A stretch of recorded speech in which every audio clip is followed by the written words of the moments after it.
Well, every once in a while, the dots are moving around so much that all you can do is make random comments about the dots until you can see a bigger pattern emerge. So maybe that's what we're going to do for the first part of Section 6 here today. If you hadn't guessed, this is Section 6. Welcome back to the program. John Loeffler here with you.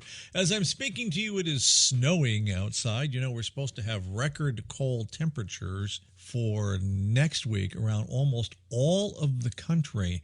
Did you know that despite all of the hype of global warming, we have had more record cold temperatures in the 20th century than record warm temperatures? And what I'm watching to see, this is the first thought item, because I read a long article by a physicist who used to believe man-made global warming was an issue. And then he said, I began to investigate all of the data and all of the claims they were making and discovered a lot of this just wasn't true or didn't hold up scientifically. What I'm hoping is that the debate, which we never had, will now happen, because as it begins to happen and people are presented with the real scientific evidence of what's happening, coupled with the real patent fraud on the part of NASA and several other weather organizations, not all of them.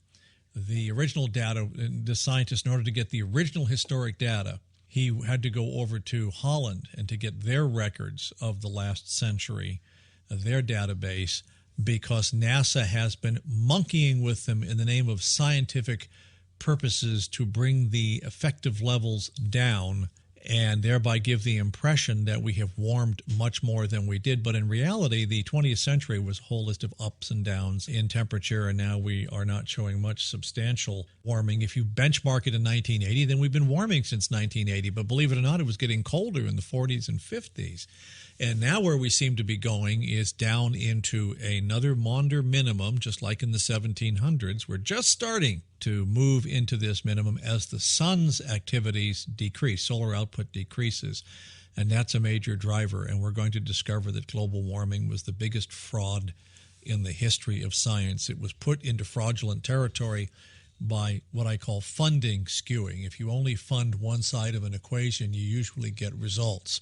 And if you don't think, and I know there are true believers on both sides of this thing, I'm not belittling that, but if you don't think in the area of academia and other parts of scientific research that government doesn't crack the whip when it's you either kowtow to the politically correct nostrum or you don't get funded, guess what? Yeah, you got the answer right. Then they will bow to it.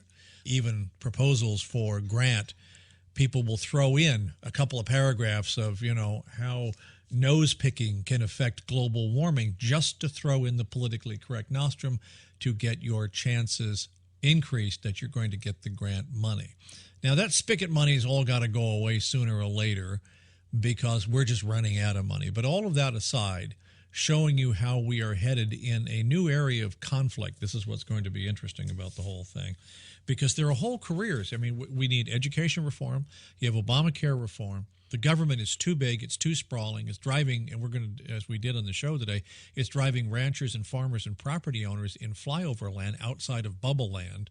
It's driving them crazy because it's bankrupting them. And this arbitrary army of agents. Remember in the Declaration of Independence, he has sent his swarm of agents. That's what they are seeing right now, of questionable benefit to the environment itself. So all of these things need reform, but there are entire careers built upon the way the system is now and huge cash flows. That is why you're seeing the panic among, not just in our country, but go to Europe, go to Great Britain. Among the elites, you're seeing this panic. For 50 years, we have marched in lockstep to the progressive ideals of where we should go towards this global socialism. They've played their dialectical games, and now the damage is emerging. There's that part. Years ago, if you're an old-time listener to the show, and we've had a lot of people that are in that category, you remember I said when the New World Order, remember everybody was about the New World Order? It keeps changing its name. Kissinger keeps changing it and the others. And they call it the global order, the new global establishment, it just keeps changing and changing. But I said when this whole new paradigm that the global elites are all pushing towards a global pantheistic socialism gets close to the finish line, it's going to have to rip off all of its clothes, be seen totally naked for what it truly is. Everybody goes, oh, we didn't need to see that. Cover the kids, Martha.